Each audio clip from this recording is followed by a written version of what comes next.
7월 25일입니다. 오늘도 새벽 예배 오신 여러분들을 우리 주님의 이름으로 축복하고 또 환영합니다. 기도하겠습니다.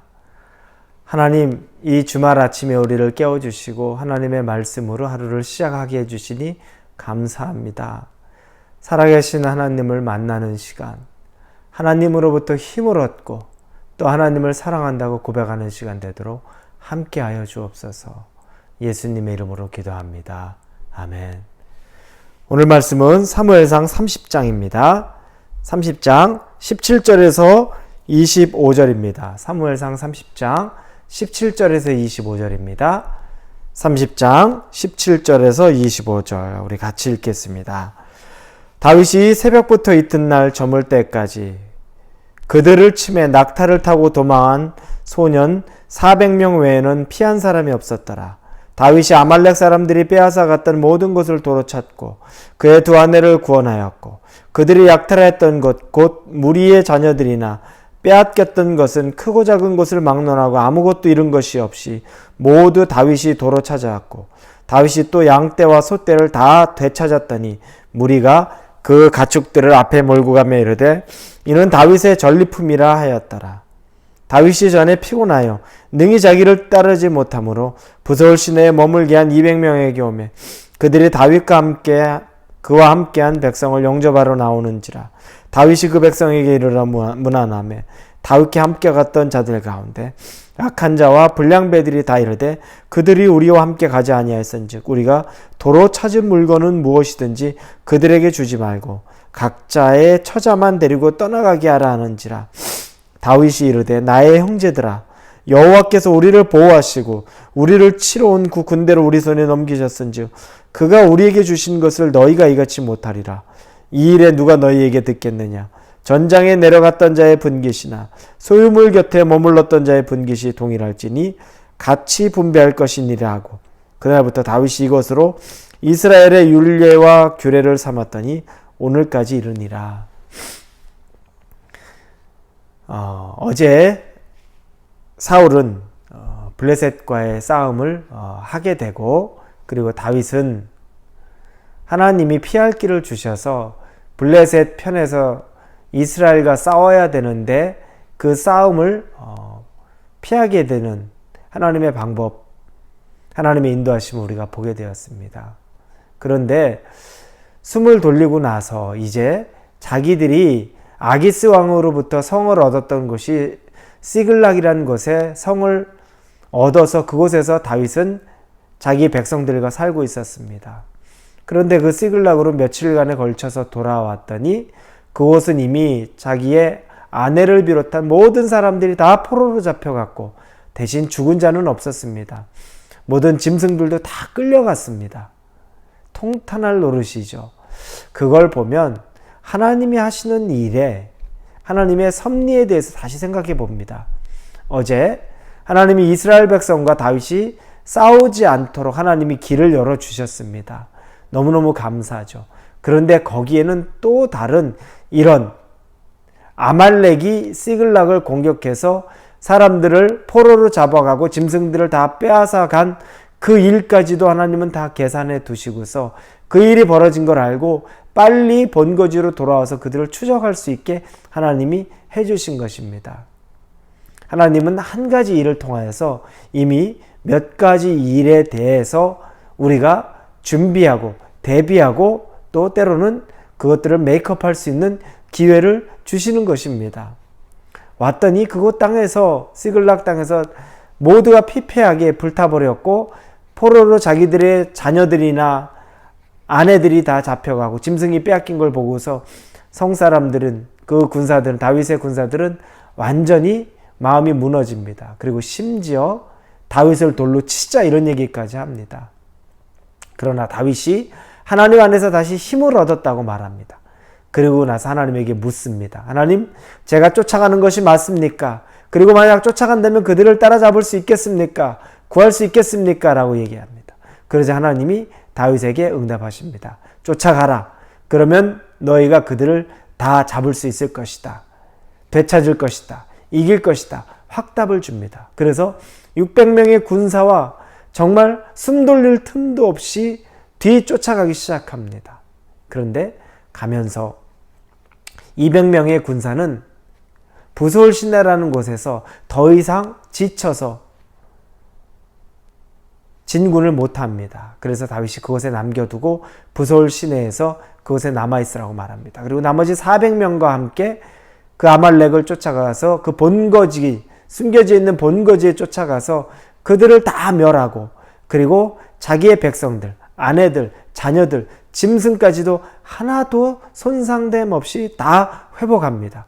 거기에 아말렉 사람들이 이미 블레셋과 또 다윗에게 빼앗아 갔던 것들도 전부 다 포함해서 더 많은 노략물들을 가지고 돌아올 수 있게 됩니다. 하나님이 참 보호해 주시는 그 섭리가 무섭죠. 포로로 잡혀갔는데 죽은 사람도 없고 짐승도 다 찾아오고 거기에 더 많은 짐승까지 가져올 수 있게 됩니다. 그렇게 해서 노략물을 가져오니까 오는 사람들이, 그 다윗의 400명의 백성들이, 군사들이 기뻐하면서 다윗이 빼앗은 노략물이다 라고 노래 부릅니다. 그리고 부솔 시내에 이르러서 거기에 이미 머물고 있는 200명의 사람들, 다윗을 쫓아오지 못했던 군사들이죠. 이미 너무 지쳐 있었던 사람들, 약한 사람들, 그 사람들이 마중합니다. 그래서 다윗은 그들에게 문안합니다. 그런데 거기에서 이 400명의 군사 중에 몇몇 사람이, 성경에 보니까 22절입니다. 다윗과 함께 갔던 자들 가운데 악한 자와 불량배들이 다 이르되 그들이 우리와 함께 가지 아니하였은지 우리가 도로 찾은 물건은 무엇이든지 그들에게 주지 말고 각자의 처자만 데리고 떠나가게 하라 하는지라. 여기 나옵니다. 악한 자와 불량배들. 왜 이런 얘기를 합니까? 우리말 성경에는 악한 자와 야비한 사람들 이렇게 표현을 합니다. 그 사람들이 주장하는 건 뭐냐면 이 200명의 사람은 목숨 걸고 싸우지 않았습니다. 그러니 그 사람들에게는 자기의 처나 자식, 이 사람들만 돌려주고 우리가 되찾은 이 노획물들, 짐승들은 그들에게 돌려주지 맙시다. 왜냐? 수고한 것이 없습니다. 그들은 받을 자격이 없습니다. 이 얘기를 하는 거죠. 이걸 가지고서 성경에서는 악한 자들, 불량배들, 즉 하나님이 보기에 깨끗이 않았던 사람이라고 말하는 겁니다. 여러분, 우리는 얼마나 자격이 있는 사람입니까? 다윗은 그걸 잘 압니다. 우리가 자격을 따지고 나는 그걸 받을 만한 가치가 있다고 따지고 나는 조금 더 많이 수고했다, 너는 덜 수고했다고 말하지만 다윗이 그 이유에 하는 말 보면 23절입니다. 다윗이 이르되 나의 형제들아 여호와께서 우리를 보호하시고 우리를 치러 온 그 군대를 우리 손에 넘기셨은즉 그가 우리에게 주신 것을 너희가 이같이 못하리라. 하나님이 우리에게 넘겨주신 것이다. 우리가 자격이 있는 게 아니다.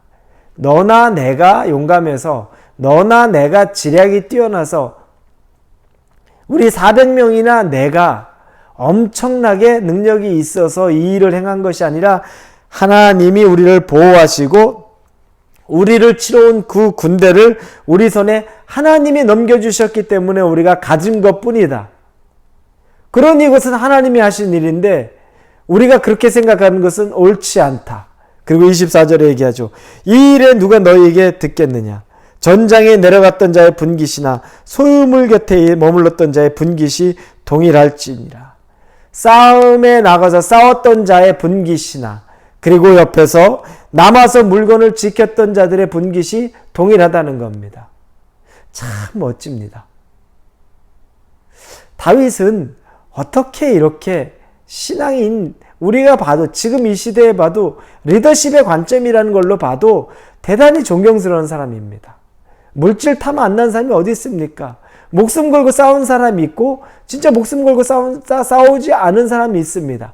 그럼에도 불구하고 다윗이 가졌던 마음, 근원적인 마음, 하나님이 모든 걸 하셨고 주관하셨기 때문에 우리가 얻은 것이다.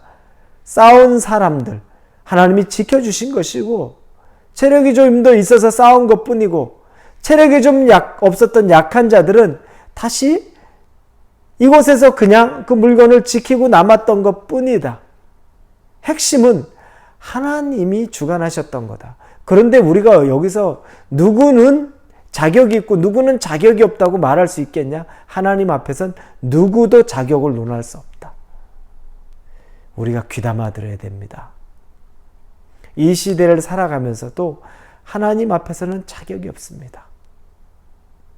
다윗은 하나님 중심으로 생각하면서 거기서 발전된 것이 무엇입니까? 사람에 대한 사랑이 있는 겁니다.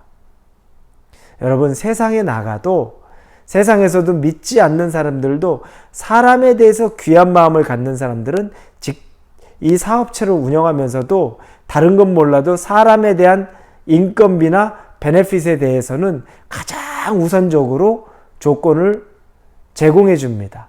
왜냐? 그들이 생각하는 거 사람이 귀하다고 여기는 겁니다. 그런데 하물며 하나님의 신앙의 관점으로 보면 더하면 더하지 덜한 것이 없습니다. 이 다윗에게 했던 이 다윗의 마음들, 하나님 중심으로 섰던 사람이면 그보다 더하면 더했지 덜한 게 없습니다. 신약에는 어떻습니까, 여러분? 은혜를 논할 때 포도원에서 아침 일찍 가서 일하는 자들이나 나중에 저녁에 가서 딱 1시간 일한 자들이나 동일한 삭스를 받습니다. 원망할 수 있죠. 우리의 관점으로 원망할 수 있지만 하나님이 볼 때는 원망할 수 없다는 겁니다. 너희들 모두가 은혜로 살아가는 것이기 때문이라는 겁니다. 여러분, 은혜가 있으면 나눌 수 있습니다. 은혜가 있으면 반드시 나누게 됩니다. 왜냐? 나도 그렇게 자격 있는 사람이 아니라는 걸 알게 되기 때문입니다. 하나님의 은혜로 살아간다는 겁니다. 그래서 정말 크리스찬 중에서 믿음이 있는 자들은 그들의 주머니도 나누게 되는 겁니다. 물질도 나누게 되는 겁니다. 절대 자기만 가지고 있지 않죠. 그게 신앙인입니다.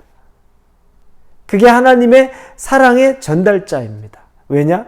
내가 내 자격으로 얻은 것이 아니고 하나님이 나에게 허락하신 것, 다른 사람들에게도 흘려보내야 된다는 겁니다. 나는 좀 더 수고했고 내가 열심히 노력했고 지혜 있고 내가 능력이 있어서 많이 벌었다고 해도 그러나 싸우는 자가 받는 몫이 있지만 그러나 싸우지 않아도 지키는 자도 받는 몫이 있다는 겁니다. 하나님은 굉장히 그런 것들을 중요하게 여깁니다. 하나님을 정확하게 아는 사람들은 내 권리, 내 능력이라고, 내 자격이라고 생각하지 않기 때문에 나눌 수 있습니다. 그리고 나눠야 한다고 생각합니다. 베풀어야 한다고 생각합니다. 이걸 당연하게 여깁니다. 왜냐? 우리의 모든 삶은 은혜로 시작해서 은혜로 끝나는 것이기 때문입니다.